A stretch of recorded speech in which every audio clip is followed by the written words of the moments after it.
할렐루야. 아멘. 어제 오후 예배 이렇게 드리면서 이제 재직 헌신 예배를 드리면서 우리 신입 우리 직분자들이 특송을 하는 중에 공평하신 하나님을 찬양하고 날 향한 날 부르신 하나님을 찬양하는 모습 가운데 참 많은 생각이 들었습니다. 그럼에도 하나님께서 참 우리 교회를 사랑하고 계시고 또 우리 성도들이 하나님 앞에 이렇게 애쓰고 힘쓰고 있구나라는 면에서 참 여러 가지 감사의 시간이 고백이 됐습니다. 공평하신 하나님을 우리가 어릴 때부터 많이 불렀고 그 곡을 이 시를 썼던 송명희 시인의 이 내성마비의 삶을 우리는 익히 잘 알고 있습니다. 사실 이 제대로 걷지도 않고 누군가의 도움이 아니면 활동할 수 없는 그 여인이 자신의 모든 생각과 정성을 다해서 썼던 이 시집은 지금도 제가 그 시집을 갖고 있지만 공평하신 하나님에 대한 이 고백을 한다 자체가 사실 믿기지 않는 거죠.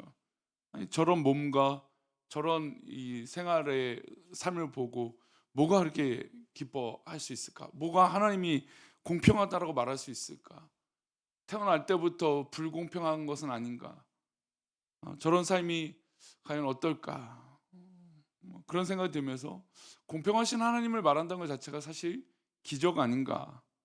아니면 좀 뭔가 이상한 것은 아닌가? 그런 생각조차도 듭니다. 예전에 그래서 성명희 시인이 간증 집회를 할 때 꼭 그 옆에 누가 따라왔냐면 어머니가 늘 함께 했어요. 어머니가 늘 옆에서 지켜면서 그 딸, 그 모습을 다 일거수일투족 도와주면서 정말 말 한마디조차 내뱉을 수 없는데 그 말이 어떤 말인지 하면서 귀 기울여서 그 간증을 들었던 기억이 납니다. 왜 믿음의 사람들은 어려운 일이 일어나는데 우리 하나님을 찬양할까요? 힘들고 괴로운 일이 있는데 분명히 세상의 기준을 본다면 감사할 것 없는데 왜 우리는 감사하다라고 말할까요? 그리고 공평할 것 없는 이 세상에서 때로는 기울어진 운동장처럼 요즘은 이 여러 가지 가정 형편 이 배경을 가지고 또 세상의 어떤 그런 기준으로 기울여졌다 못해 아예 이 밟아볼 수 없는 따라갈 수 없는 그런 차이라고 말하는 이 불공평한 시대에 왜 우리는 하나님을 믿고 주님을 믿으면서 공평하신 하나님을 고백하는 것일까요? 우리는 세상의 기준이 아니라 주님을 만난 그 은혜로 주님께서 우리를 사랑하시기 때문에 또 우리를 그 모든 형편 세상의 기준으로는 감사할 거 없는 그 형편 가운데 우리 주님이 나를 사랑하신다는 걸 깨달았기 때문에 우리는 공평하신 하나님이라고 고백하게 된 것입니다. 우리 하나님이 공평하다라는 것을 우리 삶 가운데 느끼고 깨달으면 세상이 다르게 보이게 되겠죠. 그리고 우리가 판단하고 우리가 생각하는 영역들이 다르게 보이죠. 저도 어렸을 때 교회는 공평한 곳이 되어야 되는 건 아닌가 그런 고민을 많이 합니다. 근데 인간이 공평한다라고 할 때 물론 그것이 변명이 돼서는 안 되겠지만 인간이 공평한다라고 하는 것이 쉬울까요, 어려울까요? 굉장히 어렵다는 걸 자라면서 성장하면서 더 알게 돼요. 자녀를 키워보신 분들도 자녀를 향해서 공평한 마음을 가지려고 하는데도 이게 또 쉽지 않은 것을 심지어 자녀임에도 그런 걸 느끼게 되죠. 그럼에도 교회는 공평해야 된다. 공의가 있어야 된다. 공정이 있어야 된다. 요즘 정치권에서 한참 얘기하는 공정, 정의 이런 얘기들. 하지만 인간이 살아가는 것이 정말 공정할 수 있을까? 그런 생각이 들기도 합니다. 그럼에도 불구하고 우리는 공평하신 하나님을 믿기 때문에 우리 삶 가운데도 이 공정과 공평과 정의가 실현되어지고 또 그것보다 더 놀라우신 하나님의 뜻이 이루어지는 것이 중요한 줄 믿습니다. 오늘 본문은 사실 그것을 이야기하고 있어요. 회당장이라고 하면 회당장 야이로의 딸이 등장합니다. 이 딸이 12살이 됐습니다. 근데 이 아이가 죽을 병에 걸렸죠. 회당장이라면 사실 그 시대에 어떤 위치가 있고 직위가 있고 권력이 있던 사람입니다. 근데 그 회당장에게 외동딸이 있었습니다. 눈에 넣어도 아프지 않을 뭐 그런 표현을 써도 아무렇지도 않는 그런 사랑스러운 딸이었죠. 근데 딸이 갑자기 몸이 아프고 조금만 있으면 어떤 위태로운 그런 삶을 지금 이 아픈 가운데 있게 됐습니다. 사실 이 회당장이기 때문에 이 병원, 뭐 이 의원, 저 의원을 만나보지 않았겠습니까? 세상에 좋다라고 하는 약들은 다 먹여보지 않았겠습니까? 그런데 의사의 말로는, 의원의 말로는 곧 죽게 된다라고 하는 소식이었습니다. 기가 막힌 일이죠. 참 부모의 마음이란 게 어떤 거냐면 차라리 내가 먼저 세상을 떠나는 게 더 낫지 않는가. 자녀들을 바라보는 어떤 이 이별의 그 아픔은 실로 말할 수 없는 고통, 어려움, 뭐 이것은 부모의 마음이라면 다 아마 그런 이 공통된 마음이라고 얘기할 수 있을 겁니다. 그러니 부모의 마음에서 이 사랑스러운 딸이, 외동딸이 먼저 죽는다? 참 상상하기도 어려운 일이었죠. 이 기가 막힌 일이 벌어졌을 때 그 동네에 누가 지나가는 소식을 듣게 되었을까요? 예수님이 그곳을 지나간다는 소식을 듣게 되었습니다. 백방으로 수소문하다가 예수님이라면 해결할 수 있다라고 하는 이 확신이 들어서 예수님 앞에 달려나와서 엎드리게 됩니다. 회당장이라고 한다면 사실 예수님과 가깝게 하기 어려운 사람이었죠. 근데 그 사람이 예수님께 엎드려 간청합니다. 22절과 23절의 내용입니다. 함께 읽겠습니다. 회당장 중에 하나인 야이로라는 이가 와서 예수를 보고 발 아래 엎드려 간곡히 구하여 이르되 내 어린 딸이 죽게 되었사오니 오셔서 그 위에 손을 얹으사 그로 구원을 받게 살게 하소서 하거늘. 간곡히 구하여. 그러니까 회당장이라면 세상의 직위가 있고 사람들의 눈이 있고, 예수님이라면 사실 회당장과 조금 가까웠다라고 말할 수 없는 그런 이 관계일 수 있는데 자신의 딸을 위해서 모든 것을 내려놓을 수 있는 거죠. 우리 성도님들 삶에서도 그런 것들이 있지 않습니까? 내가 다른 걸 몰라도 내가 이것만을 위해서는 내 모든 자존심, 환경, 뭐 어떤 판단, 생각, 뭐 모든 것들을 내려놓더라도 내가 무릎을 꿇겠다. 그런 삶의 영역들이 있지 않겠습니까? 회당장에게는 딸이 그런 거였죠. 딸이 이제 곧 죽게 된다니까 예수님 앞에 뭐 무릎 꿇는 건 100번이라도 꿇을 수 있는 그런 마음으로 엎드리고 간청한 것이죠. 그리고 솔직하고 정직하게 말합니다. 내 어린 딸이 죽게 되었습니다. 오셔서 안수해 주시면 구원을 받을 수 있을 것입니다. 이 말을 듣고 예수님이 기꺼이 그 말을 듣고 야이로의 딸을 고쳐주시려고 발걸음을 움직여셨습니다. 그런데 혈우병에 걸린 여인을 만나시게 됩니다. 물론 맨 처음부터 이 여인을 만나신 것은 아닙니다. 사람들이 둘러싸서 예수님을 둘러싸서 그 걸음조차 잘 걸을 수 없는 상황이 있는데, 이 혈루병에 걸렸다 했다는 건 율법에 의한다면 이 여인은 부정한 여인이기 때문에 그 인파 속에 사람들 사이에 있을 수 없는 여인이었습니다. 그럼에도 불구하고 우리가 예전에 얼마 전에도 이 여인에 대해서 이야기를 나눴지만, 이 여인은 12년 동안 자신의 병을 낫기 위해서 모든 재산을 탕진했습니다. 그리고 모든 의원들을 만났지만 오히려 자기 병이 중해졌습니다. 이 여인 역시 누구의 소식을 듣게 됐습니까? 예수님에 대한 소문과 소식을 듣게 되었습니다. 근데 여러분, 이 여인과 이 회당장 야이로의 딸의 삶의 배경이 완전히 다르지 않습니까? 한 여인 12살이지만 이 여인의 아버지의 배경은 회당장이었습니다. 그래서 기꺼이 그렇게 사람들의 인파가 있었지만 당당하게 예수님께 내 딸을 구원해 주세요 라고 요청할 수 있는 여인이었고 아버지였습니다. 그런 배경이었습니다. 하지만 이 혈루병에 걸린 여인은 이 회당장처럼 당당하게 가서 내 병을 고쳐달라고 말할 수 있었을까요? 없었습니다. 그래서 이 여인이 옷자락을 잡을 수 있었던 건 어떻게 보면 이 여인이 갖고 있던 배경 때문에 그렇다는 거죠. 그래서 이 본문엔 완전히 배경이 다른 두 여인이 등장했던 것입니다.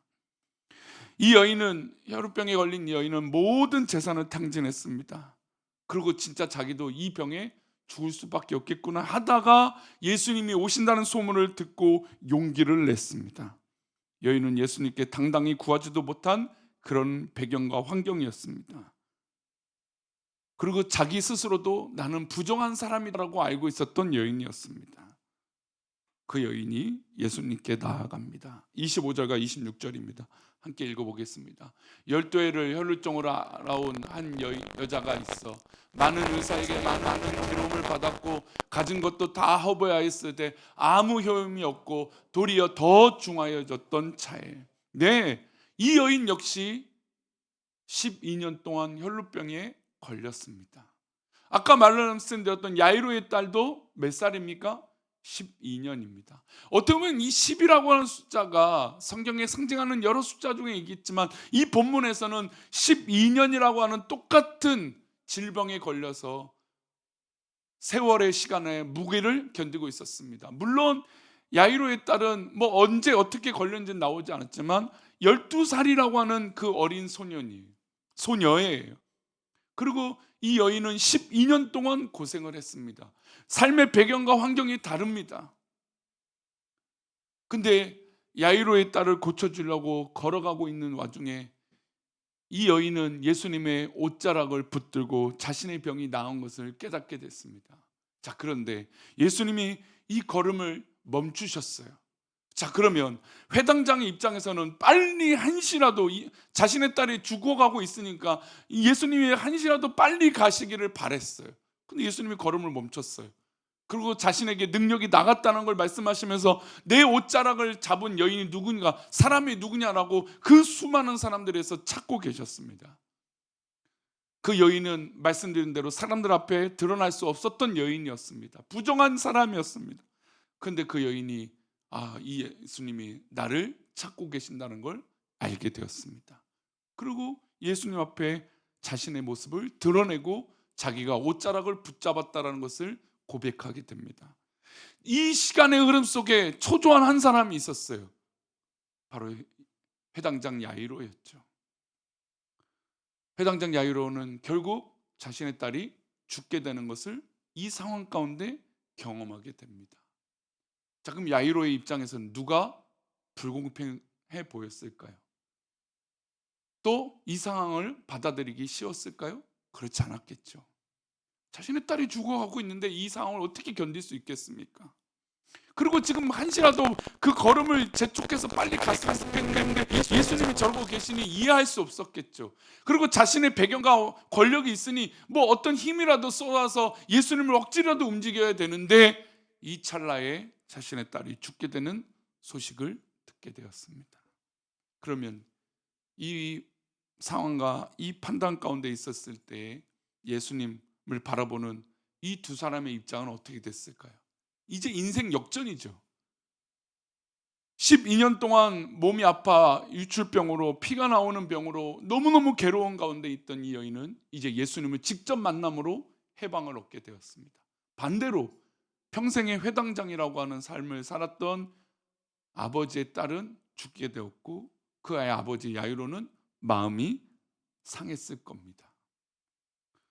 말씀드린 대로 12살의 이 삶을 살고 있었던 이 야이로의 딸과 12년 동안 고생하고 있었던 이 여인은 대비가 되는 것이죠. 그러면 예수님께서는 그 야이로의 딸도 포기하셨을까요? 그렇지 않죠. 인간의 상황은 이렇게 다르지만 주님의 사랑은 동일하다라는 것을 보여주고 있다는 겁니다.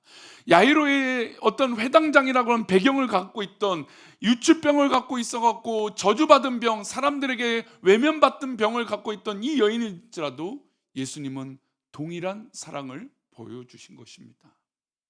이 본문을 통해서 우리가 느낄 수 있는 건 우리의 기준과 인간은 불공평하다는 것이 나올 수 있겠지만 그러나 주님의 계획과 주님의 사랑은 그 죽은 딸도 고쳐주시고 이 여인도 고쳐주신 것입니다. 그러니 주님을 보실 때는 이 상황은 중요하지 않죠.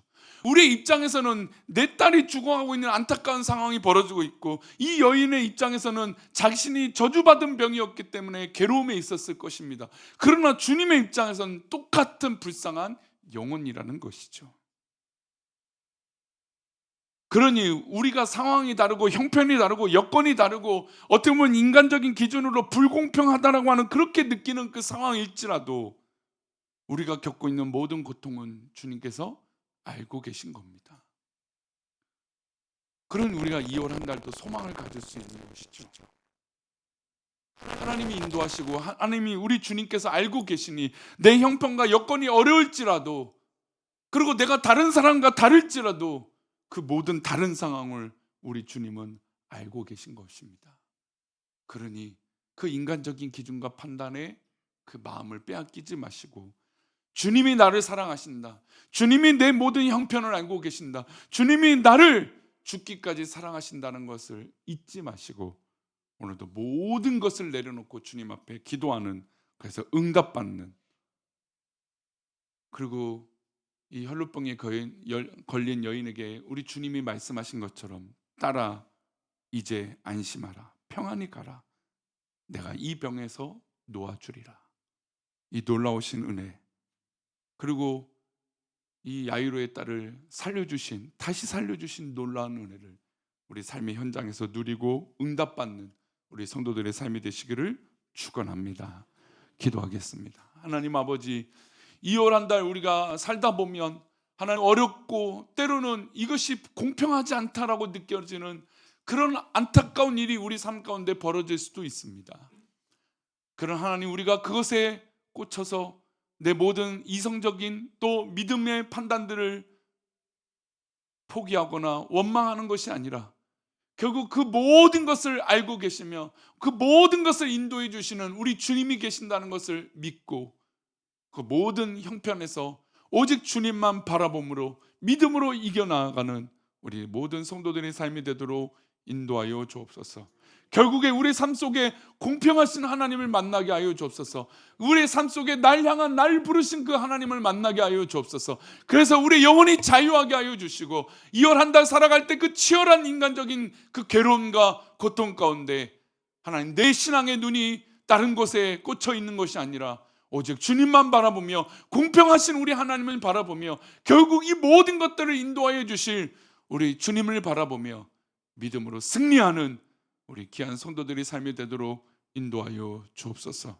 공평하신 하나님이 오늘 우리를 붙들어 주실 것을 믿습니다. 공평하신 하나님이 우리를 살려 주실 것을 믿습니다. 그 삶의 기쁨을 우리 삶의 현장에서 누리게 하여 주옵소서. 그렇게 우리를 붙들어 주시고 인도하여 주실 것을 믿사오며 거룩하신 예수 그리스도 이름으로 기도 올리옵나이다. 아멘.